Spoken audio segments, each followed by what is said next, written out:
A Cracolândia desapareceu no centro de São Paulo. Mas será que foi da noite para o dia? A novidade pegou de surpresa moradores e comerciantes. Prefeitura e governo do estado divergem sobre os motivos desse suposto sumiço.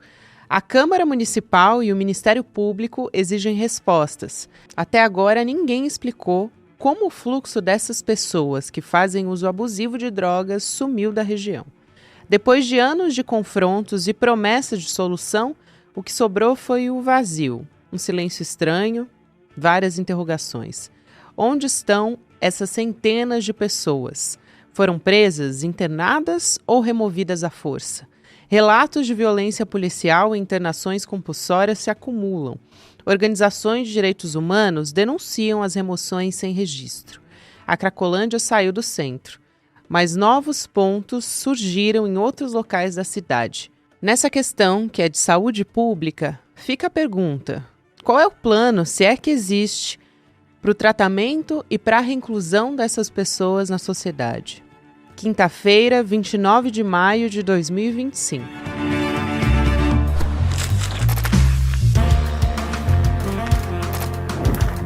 Sou Gabriela Varela, esse é o podcast Análise, aqui mais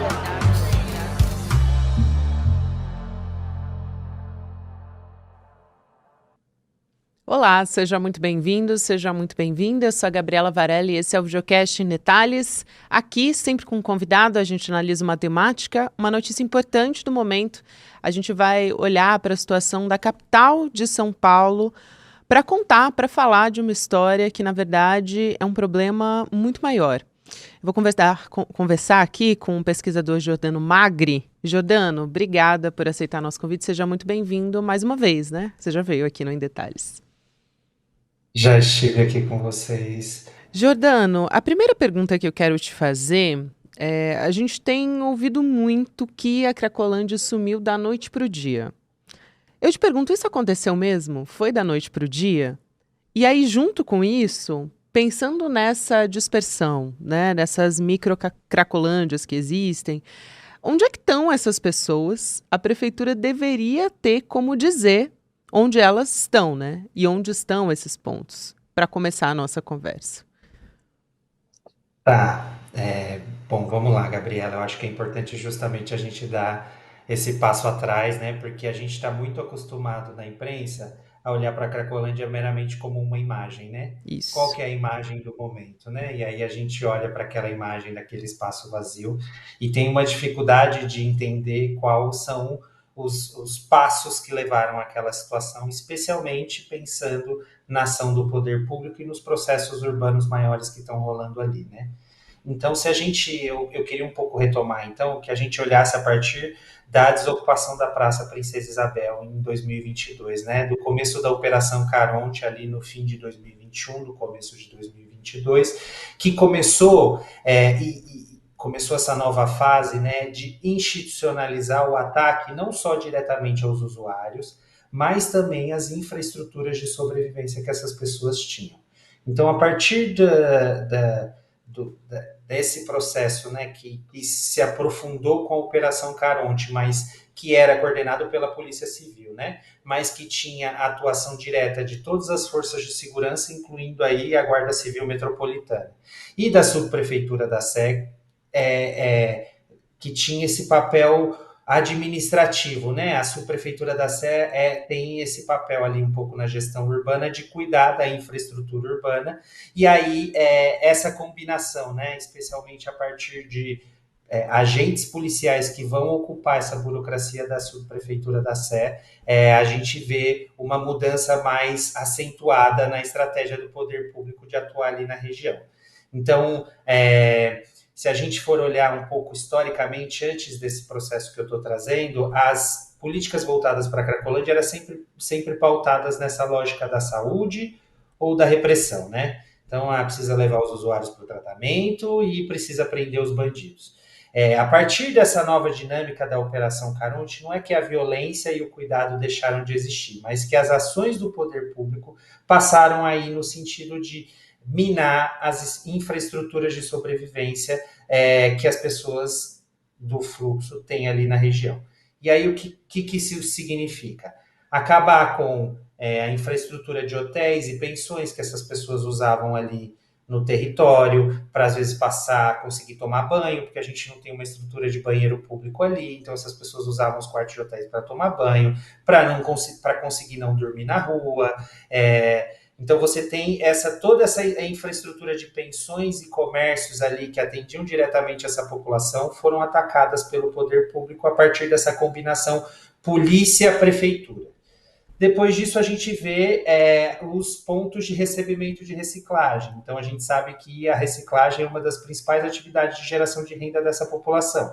Então, eles fecharam todos os pontos de recebimento de reciclagem ali da região. Mais recentemente, agora em 2024 e 2025, eles começaram a atacar as organizações da sociedade civil que atuam ali no território, levando algum tipo de cuidado para essas pessoas. Então, você percebe que há um estrangulamento da existência dessas pessoas vinculadas ali àquele território a partir do momento que você acaba com a possibilidade dessas pessoas dormirem ali, com essas pessoas gerarem renda ali, com essas pessoas se protegerem ali e delas acessarem em redes de cuidado para que elas possam sair dessa situação.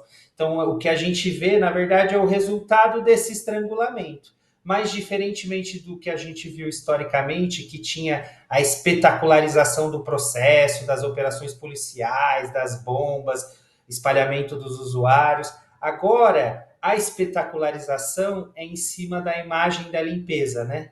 Da transformação que está chegando. Olha, já não tem mais ninguém aqui, então agora pode vir a nova centro administrativo do governo estadual do Tarcísio, mas também não vem só com esse projeto, né, mas vem com trocar a população que vive ali naquela região e deixar o centro de São Paulo com uma presença menor de pessoas pobres e em situação de vulnerabilidade. Você toca em vários pontos importantes aí, de como foi um sufocamento, né, dessa população. E esses espalhamentos que a gente já vê acontecer há algum tempo, em maior ou menor medida, mais concentrado em algum local, enfim. De qualquer forma, isso vai gerando também, por exemplo, a gente tinha ali nos Campos Elíseos um colégio bastante tradicional que simplesmente fechou as portas por conta de um desses espalhamentos, né, da Cracolândia. Qual é a justificativa da Prefeitura de São Paulo, né, do Ricardo Nunes, ouvir falando, por exemplo, essas famílias, essas pessoas, elas voltaram para os seus estados, para a sua cidade de origem. Essas pessoas procuraram um serviço de saúde, né, de apoio à saúde, enfim, diversas justificativas a respeito do governador de São Paulo também, o Tarcísio. E se de fato essas pessoas, né, percorreram esses caminhos, essas justificativas, então por que a prefeitura não mostra as imagens das câmeras? Por que ela não mostra, não rastreia essas pessoas, né? Porque se as pessoas realmente saíram, então tem bilhete de compra, enfim. Tem uma série de maneiras que você pode provar, né, e mostrar o que está sendo feito por uma questão até de transparência. Sem dúvida. Eu acho só que você toca num ponto que eu acabei não citando na primeira resposta, mas que eu acho que é importante trazer, que é essa dimensão da circulação das pessoas, né? Uhum. Quando eu comecei minha resposta, eu falei da Praça Princesa Isabel, porque foi a partir do esvaziamento da Praça Princesa Isabel que a polícia, especialmente a Guarda Civil Metropolitana, começou com essa estratégia de fazerem as pessoas circularem ali pelo território. Na verdade, a premissa que pauta tudo isso é diminuir os vínculos que essas pessoas têm ali com a região e diminuir a capacidade que essas pessoas têm de resistência a qualquer tipo de intervenção estatal. Então, o que eu quero dizer com isso? Quando você tem um fluxo que tem 100, 200 pessoas, essas pessoas, a coletividade não deixa de ser uma forma de proteção e de sobrevivência dessas pessoas, porque são com as pessoas que estão ali que eles vendem, compram alguma coisa, enfim, mantém algum tipo de relação, saem dali, conseguem algum tipo de trabalho. Então, é a partir da vida em coletividade que essas pessoas conseguiam sobreviver apesar das adversidades, da falta de um emprego, de moradia e do uso problemático de substâncias. Então, quando você tem o espalhamento dessas pessoas ali pela região, você aumenta a vulnerabilidade dessas pessoas na medida em que você não permite com que elas não tenham mais nenhum tipo de estabilidade. Então, se na noite anterior você tinha um cobertor para dormir, a partir do momento que você tem que ficar andando, esse cobertor já se perdeu e você vai ter que conseguir um cobertor novamente. Então, o que, que aconteceu com essa estratégia essa dobradinha Nunes-Tarcísio, né? Houve esse enfraquecimento, essa imposição a essas pessoas de terem que reiniciar sua vida sucessivamente. E aí o que a gente vê é que essas pessoas elas não desapareceram. Muitas delas podem até ter aceitado ir para algum tipo de tratamento ou internação, mas a gente entende, inclusive uma pesquisa que a gente conduziu, publicou o ano passado, mas que a gente conduziu durante o ano de 2022, mostra que a principal alternativa de cuidado da prefeitura, que é a internação, ela não é vista como efetiva pelas pessoas para lidar com o uso problemático de substância. Então, a internação acaba sendo somente um lugar para as pessoas passarem um tempo, descansarem, saírem de um contexto de violência. Então, as pessoas podem até ter ido para algum tipo de tratamento, mas isso não quer dizer que isso resolva de uma maneira estruturante o problema que a gente está vendo. E, por outro lado, a gente vê que as estratégias do poder público, especialmente da prefeitura, elas não estão no sentido de cuidar da população em situação de rua. Então, nós temos mais de 80 mil pessoas em situação de rua na cidade de São Paulo. Esse é um gargalo. Há falas do vice-prefeito, né, que tem usado essa gestão sobre as pessoas em situação de rua como uma ferramenta política, mas ele tem falado de acabar com serviços de assistência social no centro de São Paulo. Então, o que a gente tem visto é, de fato, essa tentativa deliberada de sufocar a sobrevivência dessas pessoas em situação de rua dali. O problema é que essas pessoas não vão desaparecer. Então, elas vão naturalmente se aglomerar, ainda que em grupos menores do que não em um grande fluxo, mas elas vão se aglomerar porque a sobrevivência delas é coletiva, elas vão se aglomerar em outros pontos da cidade. E aí a gente vai viver essa gestão, né, que é uma gestão urbana que não visa lidar com os problemas e somente ficar expulsando e violentando pessoas em situação de extrema vulnerabilidade, e fora o custo de você manter uma atividade dessa, de usar efetivo, polícia, para ficar nada mais do que, não pensando isso do ponto de vista estratégico da segurança pública, mas lidando com essa gestão da pobreza da maneira mais violenta e desumana possível. Excelente. Acho que você toca num aspecto que é, você falou, por exemplo, sobre o vínculo social, a importância dessas pessoas manterem o vínculo social. E uma das situações ali dos problemas é justamente o rompimento desses vínculos, né? E esse espalhamento também acaba gerando isso, dentre tantas outras consequências. Mas nos trata a raiz do problema. Aí a gente entra nessa outra questão. Então, essa questão do uso abusivo de álcool e drogas, do rompimento de vínculos, a gente tem diversas consequências, né? Como é que a gente lida com essas cenas de uso que a gente vê, né? Pode ser do ponto de vista da intersetorialidade, eu não sei se você tem alguma outra, se você pensa, né, pesquisando há tantos anos, enfim, com a experiência que você tem, uma outra alternativa. Mas pensar nisso é tão complexo, né, porque a gente tem, por exemplo, pessoas que conseguem, por meio de um vínculo com a religiosidade, ou então, enfim, com profissionais de saúde, né, que estão atuando ali com foco em redução de danos. Tem tantas possibilidades, por isso que eu queria te ouvir sobre esse ponto de vista, que eu acho que é tão discutido, mas a gente não tem uma política de continuidade, né? Eu acho que a gente não tem uma política de continuidade. Acho que falar de cuidado é essencial. Como eu disse no começo, eu acho que a nossa ideia em relação à política de drogas e às cenas urbanas de uso estão muito pautados nessa dimensão binária do cuidado e da repressão. E o que a gente percebe, e aí eu especialmente vivendo já nos últimos anos de uma maneira tão próxima ali no território, é que a complexidade humana ela não cabe nas caixinhas dos ministérios, das políticas Claro. setoriais, embora elas sejam muito centrais, né, a saúde seja central, a assistência social seja central, a vida ela é muito mais complexa que isso, né? E aí você acaba dependendo do Estado para sobreviver, mas você acaba dependendo não só do Estado e desses vínculos que a gente comentou ali, né?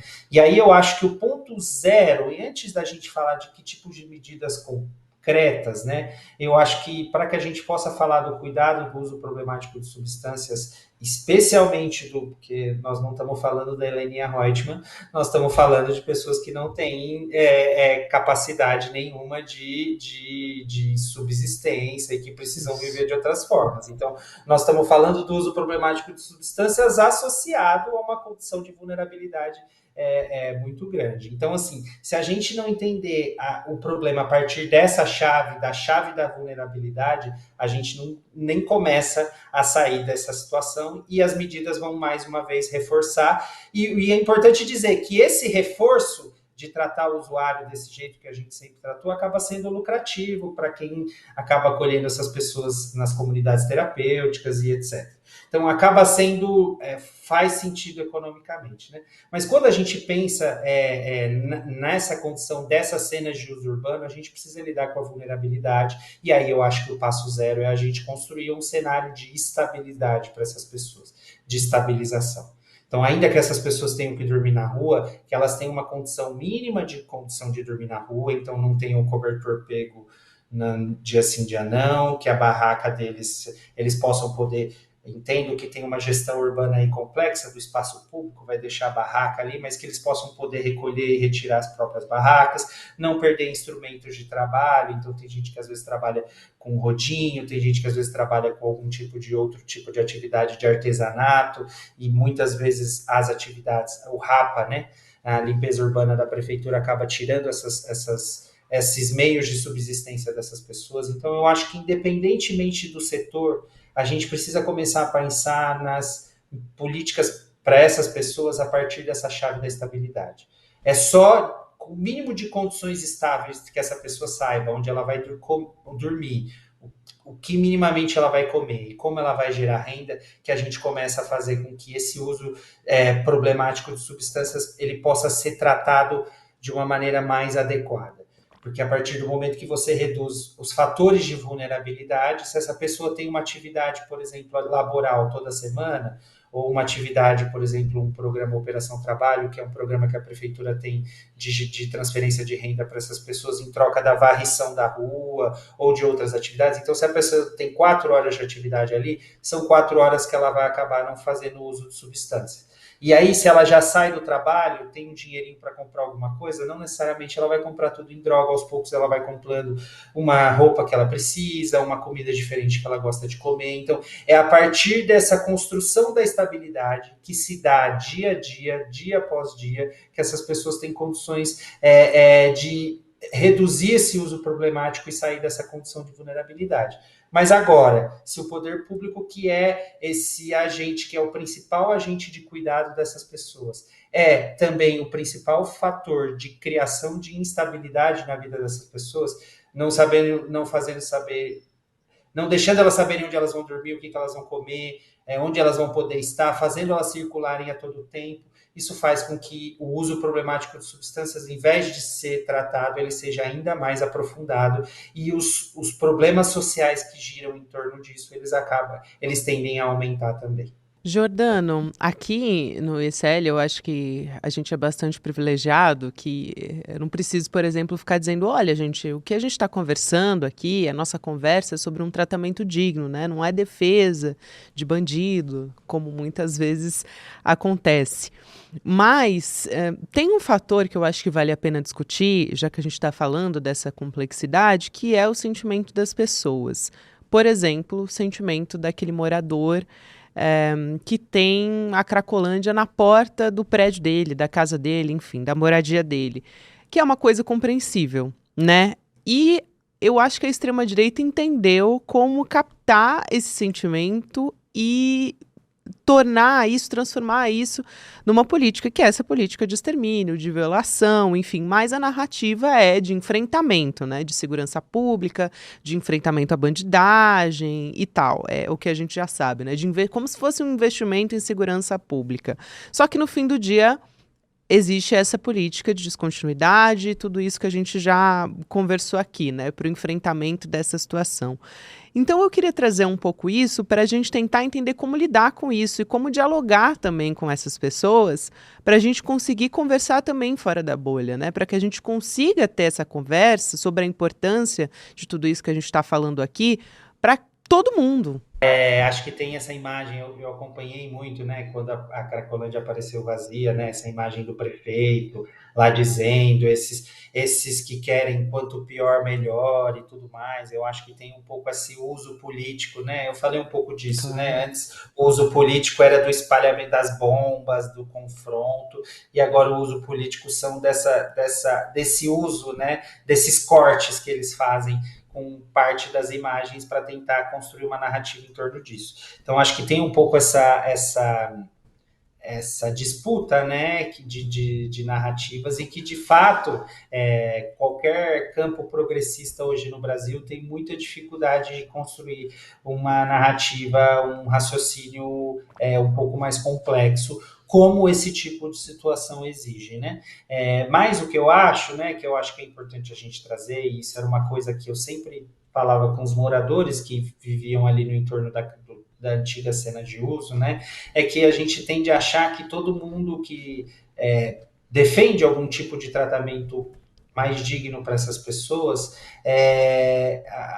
tende a achar que essas pessoas estão um pouco romantizando o fluxo, né? Querendo que aquela situação continue, né? Eu acho que essas pessoas, né? Qualquer tipo de pessoa que queira um tratamento digno e que queira pensar na dinâmica da gestão urbana, não só nos usuários, mas na gestão urbana, não acha que defende uma cena de uso aberta permanente assim para sempre, né? Então, eu acho que tem um pouco essa dinâmica de horizonte, né? O horizonte para todo mundo é que a Cracolândia deixe de existir enquanto esse espaço de concentração de cena de uso e de atravessamento de diversas vulnerabilidades. Mas quando a gente vai pensar no debate público, é importante que a gente não romantize. Então, o que eu comentava, que eu falava para os moradores dali, não dá para você romantizar com a galera gritando a noite inteira, com barulho, caixa de som, sujeira. Então tem uma dinâmica aí que é muito complexa de se viver perto do fluxo.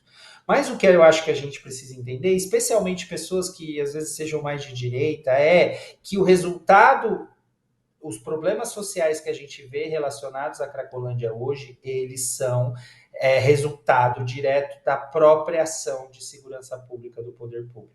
Então, a gente fez durante 2022 90 entrevistas com pessoas que viviam ali no fluxo, especialmente a partir do momento que a prefeitura começou a fazer com que eles circulassem, para entender como que eles entendiam o poder, essa estratégia do poder público nesse momento. E o que eles reportavam é que quando a Cracolândia estava concentrada num lugar só, em 2, 3 quadras, os problemas relacionados à Cracolândia estavam restritos a essas 2, 3 quadras.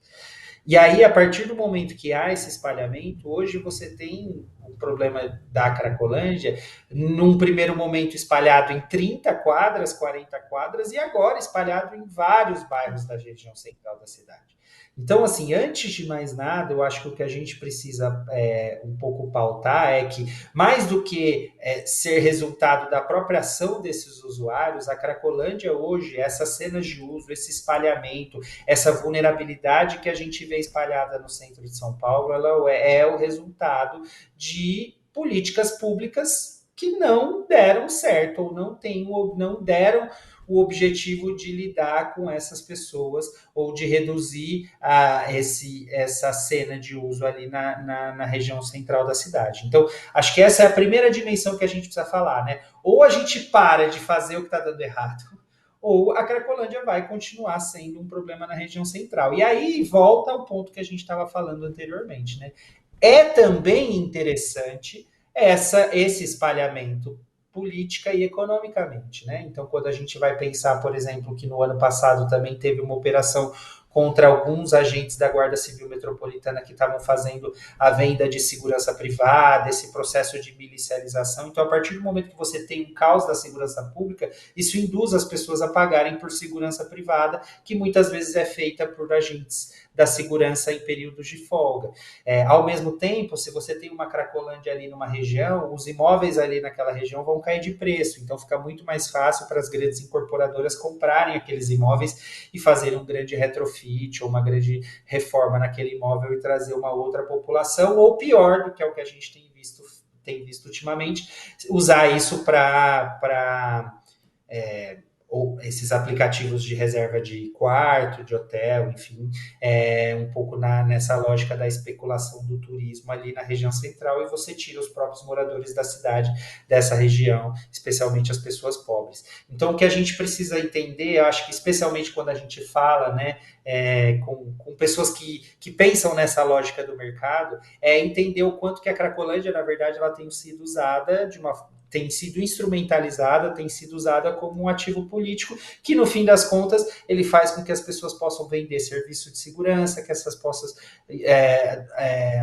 o mercado imobiliário possa incorporar novos imóveis, e aí você transforme, a partir do caos construído pelo poder público, você transforme a região central da cidade para que ela se torne cada vez mais excludente e cada vez com menos presença de pessoas pobres e negras, né, sobretudo.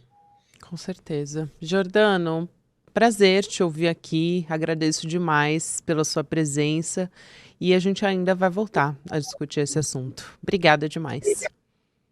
Eu que agradeço. Infelizmente ainda estaremos com esse assunto algum tempo.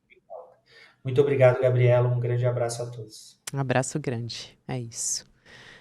Quero também te lembrar, a gente está conversando nessa quinta-feira, e é hoje, para quem está me acompanhando pelo YouTube e também pelo Spotify, pelas plataformas de áudio. Se você estiver ouvindo o podcast na quinta, dá tempo de você acompanhar a estreia do nosso documentário do Império Malafaia.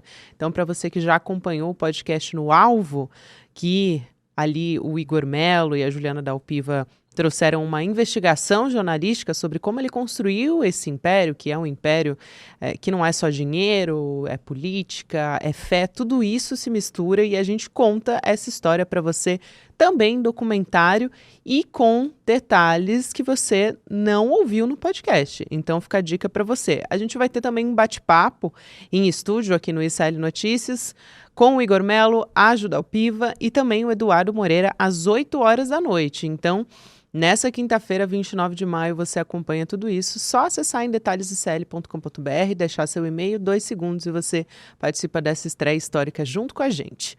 Agora tem Mercado e Investimentos e, na sequência, o Rolê ICL. E eu lembro você também que o Em Detalhe está disponível nas plataformas de áudio. Até amanhã. Chegou o dia. Depois de um ano de investigação e análise de mais de 30 mil páginas de documentos, a gente vai contar para você o que o Silas Malafaia tentou esconder durante vários anos sobre o patrimônio dele. Eu tô falando dos valores que ele recebeu da igreja, das viagens de jatinho e dos carros importados. O documentário Império Malafaia estreia hoje, às 8 horas da noite, aqui no canal do ICL. E aí, Chico, vamos incorporar, amigo? Velho, agora... Rapaz, que estampa é essa, rapaz? Gostou? Pô, Acompanha nós do ICL. pô, entra agorinha.